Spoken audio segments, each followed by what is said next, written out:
Hello and welcome to the Ontario Basketball Live Town Hall event here. We're broadcasting on both Facebook and YouTube.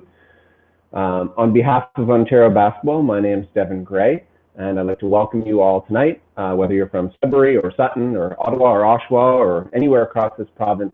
We're here to answer some of the questions that we've heard or that you might have and want to drop in the chat box. We're doing this in collaboration with our Executive Director, Jason Jansen, who joins us this evening to help answer all of your questions. Hello, Jay. Hi, Devin. Thanks for joining us. Do you want to give a little bit of intro to yourself, a little bit of background, and what we hope to accomplish with this session? Absolutely. I appreciate the intro, Devin.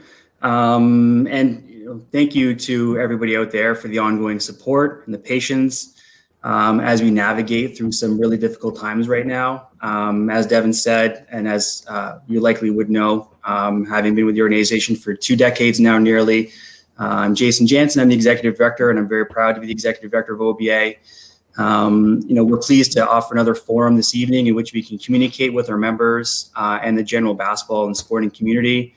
As we all know, there is no roadmap for contagions. And what we're doing now is we're pushing forward with your guidance and your help and to bring basketball back here in Ontario as it becomes safe to do so. So I certainly welcome questions. I'm excited about being able to provide some guidance and some clarity on some of the things that are maybe confusing or misleading or just require some general information. So it's a pleasure to be here and be part of this with you this evening. Yeah, it's definitely been a crazy time for us, as I'm sure it has for all of you. As we've worked through all the phases of return to play in line with what the government's been saying and allowing us to do in the sporting community for basketball and across all sports. Just having recently released our phase 3 return to play guidelines, Jay, some of what the basketball community is most interested in is knowing what they can do now. Really, what does phase 3 mean? What can we do? Yeah, great. So, a lot of work has gone into putting together a return to play plan. We've been working with, various stakeholders and other sports. As I said, this is something that's very unique to us. But in essence, in phase 3, by the Ontario government having moved into stage 3 of the reopening plan, team sports can now have up to 50 players for activities indoors, and 100 players for activities outdoors. However, though, I think the key right now is that as per current legislation, team sports can only be practiced or played within the facility if they don't allow for physical contact, or if the activities have been modified so that they avoid physical contact between the players. So in the current instance right now, things like team practices, tryouts, things along that nature are the things that are eligible at this time. And then as we move out of phase 3, there'll be other activities that our members will be eligible to participate in. Following up on that, we're going to go to a question that we had on Instagram from iBallers Club. What does non-contact mean, and can we pass the ball to each other?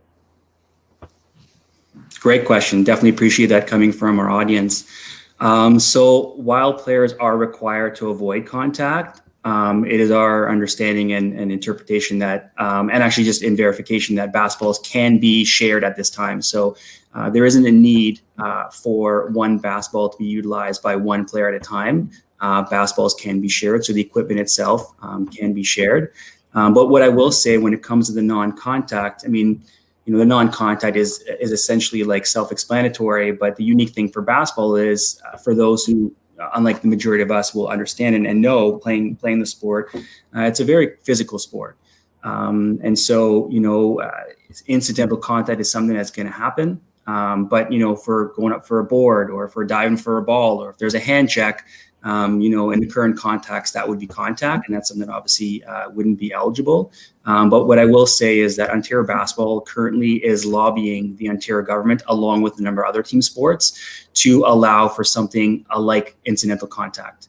And so once there's more information available about that, we will make sure to provide that information to our membership.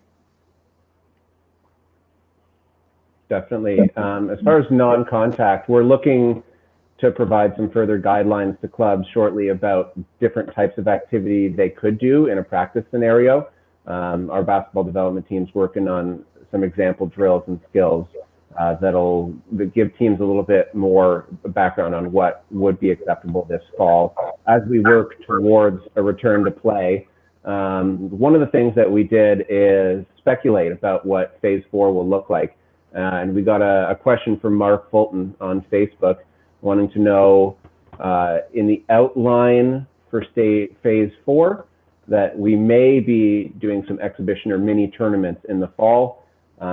Jay, this is something that we've talked about since we started imagining what all the different phases might be in more of a local scenario where we're not encouraging teams to travel around the province yet, but once physical contact is allowed again, before the season starts, we will be able to get some tournaments or exhibition games in. Can you elaborate on what we envision that to look like in the fall? Absolutely. And so great question. And thank you, Mark. With respect to, phase 3, at some point turning into phase 4, which is a phase where competitions will be eligible. The idea behind phase 4 is that we would be able to, depending on the level of restrictions that are currently still in place by the Ontario government, we would be able to offer competition. So, in the current context as a comparison, the limitations of 50 players indoors would mean that if that was still the same restriction, then we would have to make sure that there aren't games happening that exceed those numbers. But that would mean that we could sanction games between two different teams because the two different teams with a maximum of 15 players per team would never breach that amount of capacity. But it also could mean that, we could have like a mini tournament where, as long as you don't exceed the 50 athletes, you could have 12 athletes per team and then still have a spare of 2. But ultimately, our understanding is that the government will continue to lift restrictions during their stage 3 of the reopening plan. So in a time where, thinking that they might go to 75 players indoors, then we could maximize on the number there in order for us to say, well, now you can have up to 6 teams in a tournament for that particular game. Or if it's increased to 100, then we'll be able to increase it to like 8. So limitations are very much based on the restrictions that the government will have, but in phase 4, competitions will be available, and we're excited about that opportunity when it arises, and we'll make sure to offer the proper support as we continue to prepare for it, offer that support accordingly. Yeah, I mean, if there's one thing that we can do, it's organize tournaments. And so when we can, we will. We're excited to have basketball back as soon as we're able to, when allowed, when safe, always ensuring that our participants' safety is considered first and foremost. And also to the point of that question, a little bit about will it be kind of a bubble idea? And that's kind of the thinking behind not doing right away more provincial competition, more local style tournaments in the same area or in just small areas together, assuming that the non-contact restriction is lifted. A question from Andre Robertson that we want to elaborate on Facebook. Do the 50 players indoors include parents? So a great question. Yeah, go ahead. Yeah, no, thanks, Devin. Great question as well. So that does not include parents. So in the legislation and the laws, there is a limitation of 50 players indoors, but there's also an opportunity for there to be 50 spectators, and parents will fall within that category. So ideally, you can have obviously up to 50 players within the facility, and you can have also up to 50 spectators in the facility as well. And we're going to go to the question from YouTube from Steve Betancourt. He wants to know, when do we expect to get back to play? And if we're going to start in 2021, will there be a discounted rate due to a shortened season? I mean, the first half of that question is definitely answerable. We've announced on our website a couple weeks ago that the competitive season for OBL and the OSBA would be delayed a couple months, 3 months for the OSBA, 2 months for OBL to January 2021. So that's what we're working towards as far as setting a schedule. We've got a draft schedule prepared and everything. It's just it's an uncertain time, and we're playing it by ear as much as we can and being prepared for whatever scenario will arrive, as we have throughout this. Anything to add on that, Jay? Yeah, no, great points, Devin. And I think the only thing I'd want to add is we are in the process right now of reestablishing new dates for OBL. And that will then also be in conjunction with the OBA championships dates. The OBL dates were previously released. The OBA championship dates were kind of tentative at this stage. So in the next week or so, we will be unveiling what will be the tentative OBL dates. And in that, there is, because it is largely a shortened season, there'll be further details to follow with that as well about there being a lower fee as a whole for the registration for OBL, because there will be essentially like a look at essentially less games. So we are cognizant of providing, the league structure and ensuring that the league itself is only charging for the number of games that would otherwise be played. So there are some examples this year that we're exploring or will offer, where there will be commitment to be able to lessen fees where possible. That's a great one, Jay. We've got some other comments coming in, some good ones. This is one we were going to get to after, but John Dempsey through Facebook has brought up, will the OBA have enough facilities to start all OBL and OBLX age divisions in January, or will you be staging them, i.e. U17 would start in January normally, or would that get pushed? And I know under the current restrictions for facilities, it's definitely difficult.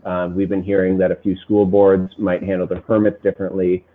Multi-court facilities aren't able currently to make use of all of their courts given the indoor gathering limits. What have we been working on our end to help ensure that there's facilities? Yeah, no. So, I mean, to Devin's point, and as we're all becoming more aware, it is going to be a challenge that we'll have to face with school boards having communicated no or limited access for the foreseeable future or the rest of this calendar year. We are right now sourcing as many facilities as we can, both pre the end of the calendar year, so that if there's an opportunity for us to offer anything during that time frame, OBA would be looking to do so. But also in the spirit of us having moved the OBL season and OSBA season to January and beyond, we are sourcing gyms right now so that we can be prepared for whatever figures of teams we'll be registering. And so that's just something that obviously we'll continue to lobby on behalf of sport as a whole, so that we can continue to advocate for access to space and have facilities, because we all know that without facilities, we won't be able to have competitions. So if there's more than we can do, then we'll certainly provide information. And if anybody has any access to resources like facilities, please, we would have an opportunity to share with us, and then we can look to secure and book gyms so we can provide those competitions or activities in the future. Yeah, it's definitely understandable and not unexpected that schools would be hesitant to let outside groups in. It's something that we had anticipated, and we'll be figuring that out with our contacts in those areas as well. And in the meantime, working with a few private facilities that we have been already, providing them some resources, some guidance, a number of things on the back end, tools that we are able to provide to them for tracking and for just daily attestations of health, providing them posters to put up in their facilities, things like that. We are not in a position to be approving or disapproving of facilities. That is something that falls under government guidelines for businesses reopening. So it's not us approving or disapproving facilities, as a point of clarity for anyone. We've got a question about another league's schedule being published, and as early as October 23rd. We are working on dates that correspond to what we know and what we're planning for. As it stands, we wouldn't be able to have a league run in the fall. Should that happen, as we mentioned in anticipating phase 4, we would have the opportunity to have some local tournaments, but nothing provincial. Jay, do you have any other perspective on schedules in the fall, and what can our clubs do in the fall? Yeah, no, so we obviously recognize that, we're all eager to get back to playing, so what we're preparing for is the opportunity, if presented, to offer competitions. And so whether it's sanctioning events that are, traditionally done by our member clubs, or whether it's, leagues that have been operating and we can sanction games between OBA teams. Those are all things that, if they're available, we'll do. And as I said, when we're looking to secure some facilities right now, it is with the hope that we can then also offer tournaments. For maybe there are certain age categories where there aren't tournaments happening, or something along those lines, or if the resources are limited, or if we're able to source some of these facilities in areas, we can work with our local member clubs, and they're the ones who can offer and operate those tournaments. So, at the end of the day, like we're looking forward to hosting OBL come January. But in advance of that, we wouldn't be offering the league structure, but we would absolutely, in phase 4, be offering the opportunity for OBA clubs to compete at whatever level they can within the restrictions that the government will have at that time. And we would also encourage, anyone that's considering a certain club or a certain league to look into what those entities are doing in terms of safety regulations. Are they following the current government guidelines, or aren't they? And ask yourself, do I want to push my kid into a program that may be running unsafe practices, or following the OBA guidelines, which are the government guidelines, what we're currently allowed and not allowed to do.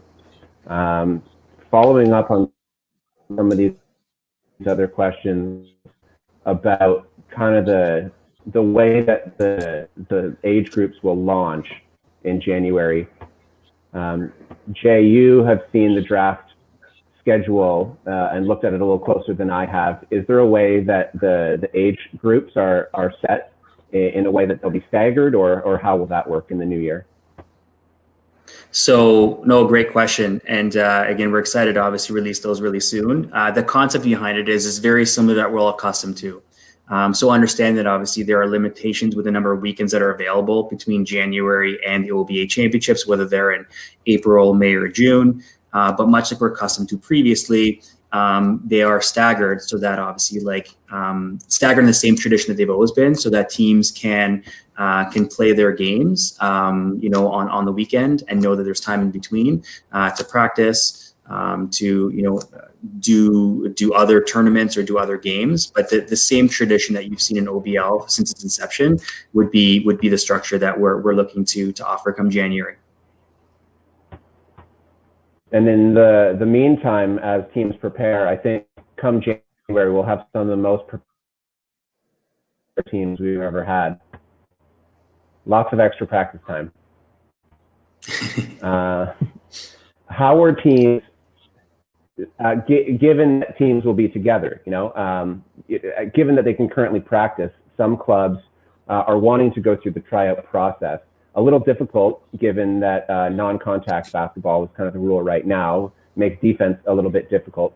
What would our advice be to teams? And I know that we've said this in some of our statements in the return to play plan for phase 3, our anticipating phase 4 document. But kind of just for this format, what are we telling teams that want to complete tryouts? Yeah, and I mean, we've seen some really good examples of what groups are doing out there. So again, because it's all new to us, what we are doing as an organization is we're putting together some samples and some models, so we can provide them to you that give a context of like what could be done to host a modified tryout, so you can avoid contact.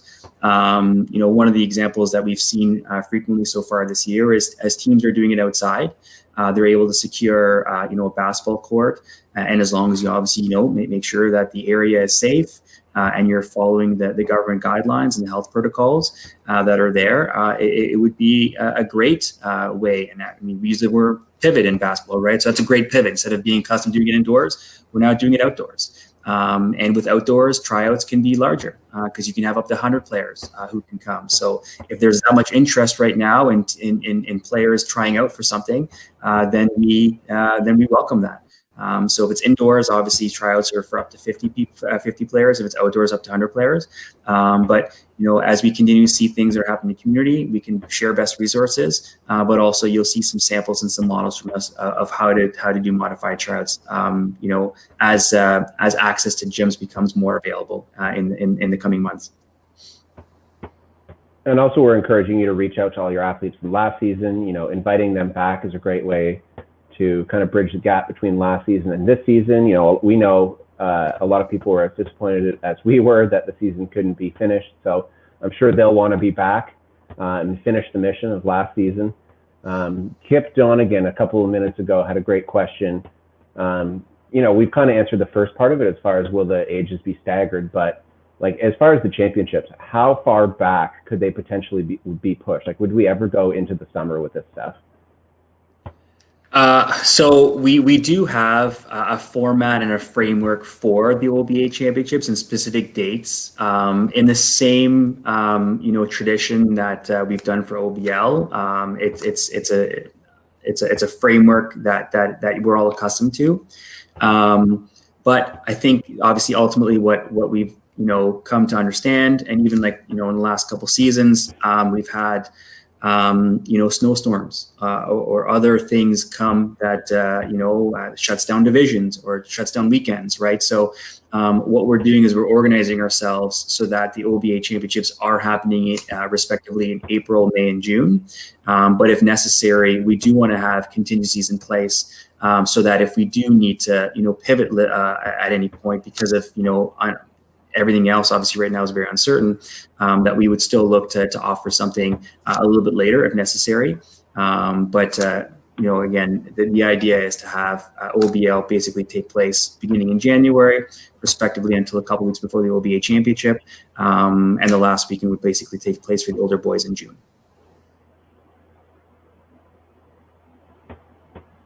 Thanks, Trey. Yeah, we're not looking to go that far into the summer. Obviously, people have different plans and schedules when that time comes. There's a lot of reasons that we haven't extended the season that far before.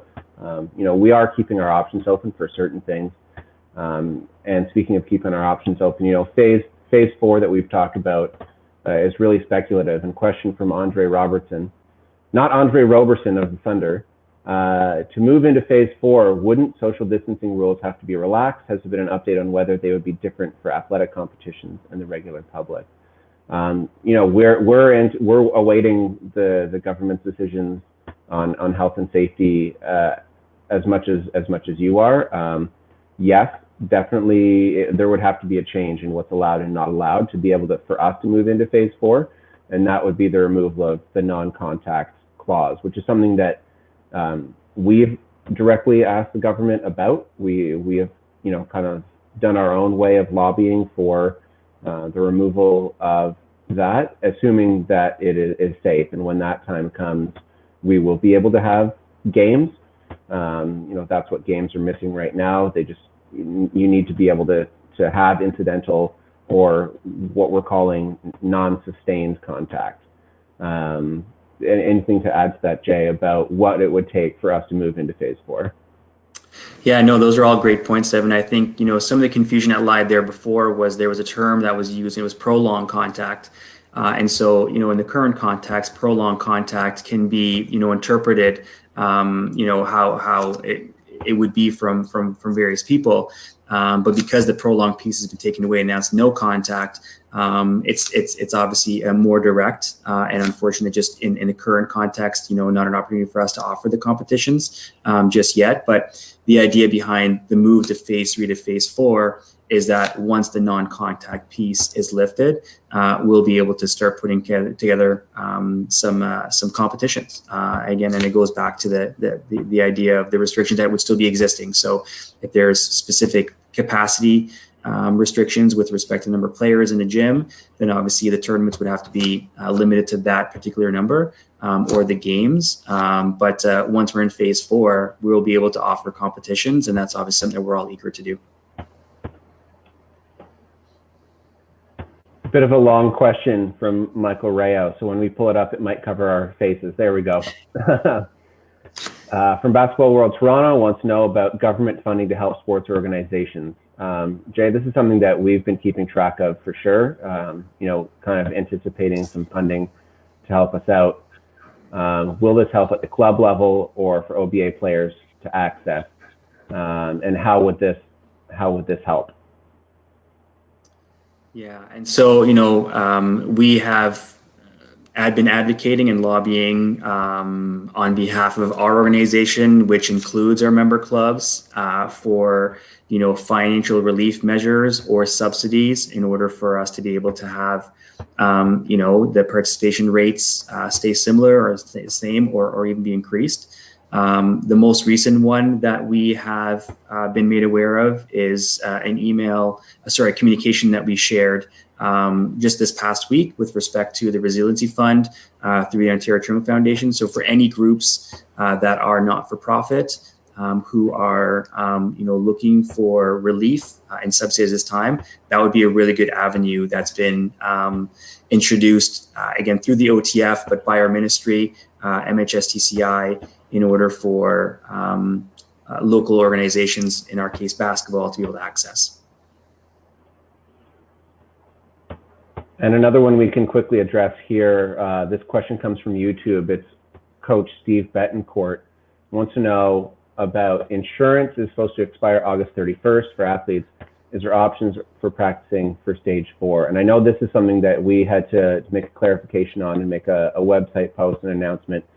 Insurance certificates will be made available. Any other information about that?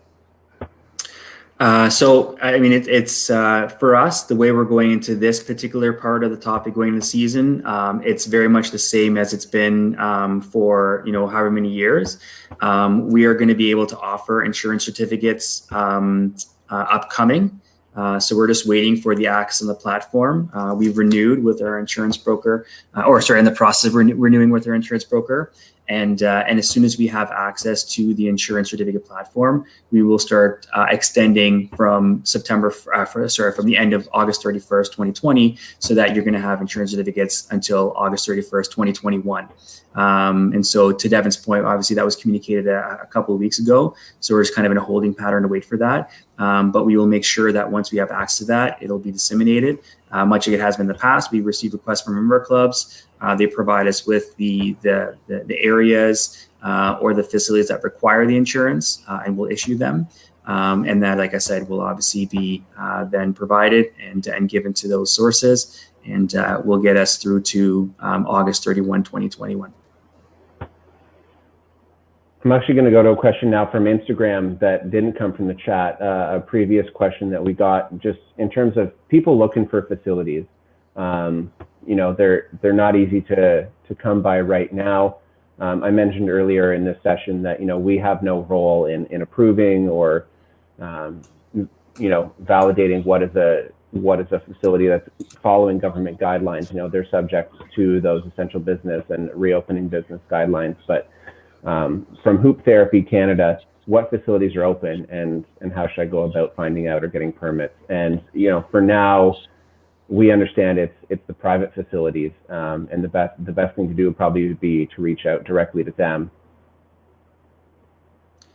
No, and that's kind of at the stage right now. And I mean, Devin, actually, we were talking about this earlier today. We're receiving phone calls from various facilities, literally as we speak, who are letting us know that they'll be open. And whether it's open a week from now or whether it's their planned opening is 2 weeks from now, there are facilities in municipal areas, as an example, that are keen to get youth back into their facilities. And so, as we continue to find out about facilities being open, we can secure gym space for programming moving forward.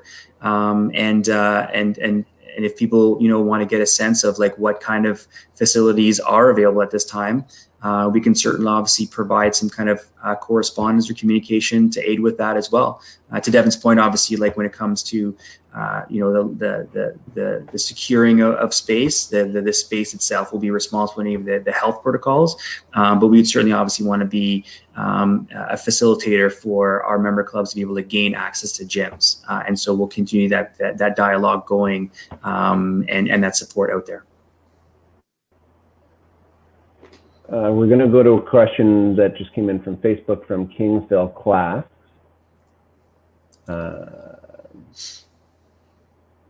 Kind of along the same lines, they received word that their gym rentals wouldn't be until 2021.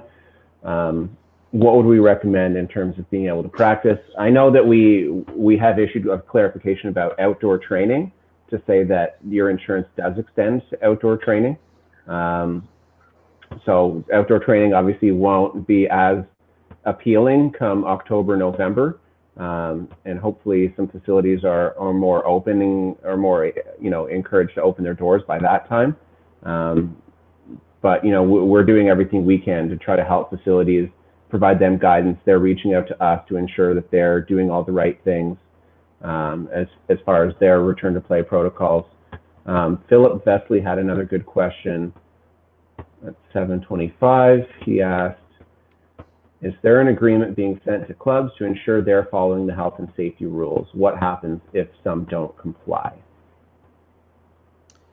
Great question. So in the same context that we do in the affiliation renewal, so I mean, or even like taking a step back and thinking right now, we did communicate the current expectations that exist when it comes to members having already paid a fee and being registered and having agreed to specific terms and conditions. But with respect to the actual virus itself, we do have a protocol in place right now with respect to a waiver or an assumption of risk that would have to be completed in order for them be able to have the insurance extended with respect to the actual liability or injury. Moving forward, what we are doing is we're integrating all of the waivers and liabilities within our insurance into the online registration platform so that when athletes do become registered with Ontario Basketball, there will be an opportunity for a guardian or a parent to be able to acknowledge the assumption of risk for the actual insurance, for any kind of indemnity, releases of images, things of that nature. And that's something that obviously that will be integrated into our registration platform and process after September 1st. Great, thanks, Jay. We dodged this question before by accident, and it's been asked again by John Dempsey, wanting to know how the rankings will work. End of season rankings or just a pre-ranking for January. I know, along with Mike Barbin, who many of you in the chat, if you're part of the OBA community, he's your guy, he's who you know, and who helps you with your rankings and your clubs. So some conversations with him about whether we do a mid-season ranking, whether everything's on the table, whether we'll do OBA and rank for OBLX. What are we thinking right now in terms of rankings? I know it's far away in January. I mean, to your point, Devin, Mike is the guy for that. What I will take away from that question is I really appreciate the enthusiasm and the eagerness about what's to come this year. Obviously, we've been in a bit of a funk. We've all been very dormant for a long time and really, really spirited to get back on the basketball court. But what I'd say is we should have Mike connect with you separately about that. But also what we can do is when we do provide more information about the OBL dates and the rules and regulation manual in advance of the season starting, we can make sure to address that collectively as well, so that we can give some context to how those rankings would be preliminarily established. But no, again, the eagerness behind that question is incredible.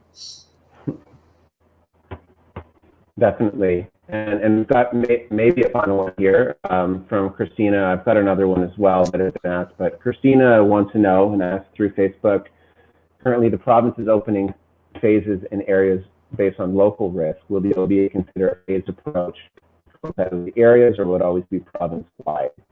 And I think this is what we were trying to address with the whole idea of phase 4 being local tournaments. And so in all of our previous phases, phase 2, phase 3, it's always been, reference that research your local gathering guidelines, whatever those are. And so, for example, we put out phase 3 before the GTA and Durham region were in that area, and just, reminded people to pay attention to their local limits. It would be the same thing with phase 4. We would facilitate tournaments in areas where it was permitted, anticipating that the regulations would change at different times at different areas. And so this is definitely something we've been thinking about for a little while. Any other background for how that could look, Jay? No, I mean, that's a really good summary. To Devin's point, obviously, we were trying to be proactive where we can to get return to play protocols and phases updated as quickly as possible. So we were able to do that before some of the larger population bases here in the province. Obviously, I'm sure that Windsor-Essex is really happy to be, in the mix now as well when it comes to the stage 3 opening. So the entire province is on the same page. What we do know now is that, if when competitions are offered, there aren't any limitations with respect to somebody coming from one region to another region. So that, in the context of that, like if we're hosting a tournament, or if, let's say, somebody's hosting a tournament in Markham, Markham being a part of the York region, somebody from the Durham region could go to Markham to participate. So it wouldn't have to be only teams from Markham who would be able to participate. You could have teams from other regions come. And that'll be really helpful because obviously, like, the level of competition does vary from region to region. In some cases, there may not be, teams that are the same level of competition. And so if you can invite teams from other regions, that'll be very helpful. So again, we're eager to get into phase 4 because that'll offer an opportunity for a competition to take place. And then obviously, teams can come in from various regions, assuming that obviously the restrictions do stay the way that they are, or assuming that stage 3 doesn't have any regions go back to stage 2, or if there's any other kind of restrictions that are enforced. Right. We're considering optimal basically to encourage local competition before province-wide. But again, it's not just coming from us, but there is no restriction for you to travel around the province. I know kind of at the start of all this, when we weren't sure what was happening, what was going to happen, what the health threat really looked like, people were saying they're going to close the highways, but nothing like that needed to happen. And so that would be the same for basketball. You're not being restricted.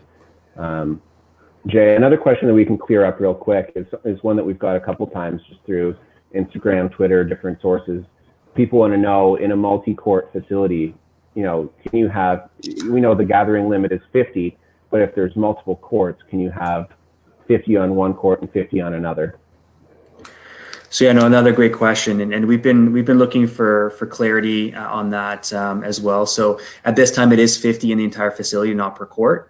However, as we've done with the no contact piece, we as an organization, along with some other team sports, have officially lobbied with a proposal to the Ontario government to allow for 50 per court in that sense. So that's something that, there's been some really, really, logical, stance and positions provided between, a number of sports here in the province, provincially recognized.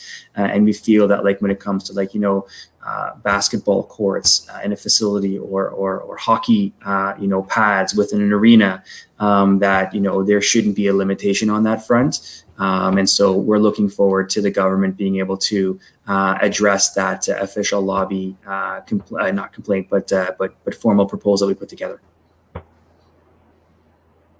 This one's kind of a follow-up from Nick. As far as tryouts potentially being delayed for some clubs, how will we be dealing with player transfers? So player transfers in this context will be the same as they've been in the past. The process will not change from this season. Like Devin said before, I mean, we are, encouraging teams in this time in a unique situation to, try to retain the same team that they've had in the past, and that would just make the situation a little bit, less daunting or a little bit easier. But right now, the idea is that the transfer policy would be, is the same. The policy is the same as it has been in the past. That has not changed. And then a quick clarification. I don't know if there's a misconception. Darlene wants to know about, will we be restricting registering a player from outside the region? So we will not. No. At this stage right now, and in consultation with government officials and just in speaking with other sports, at this stage right now, there is no restriction for a player coming from another region into a region where they want to participate. And it's interesting because, as we know in basketball, the regions that we have are not necessarily the same as the regions that the Ontario government will have. And that's very largely the same with other sports. So there aren't any limitations with that particular topic.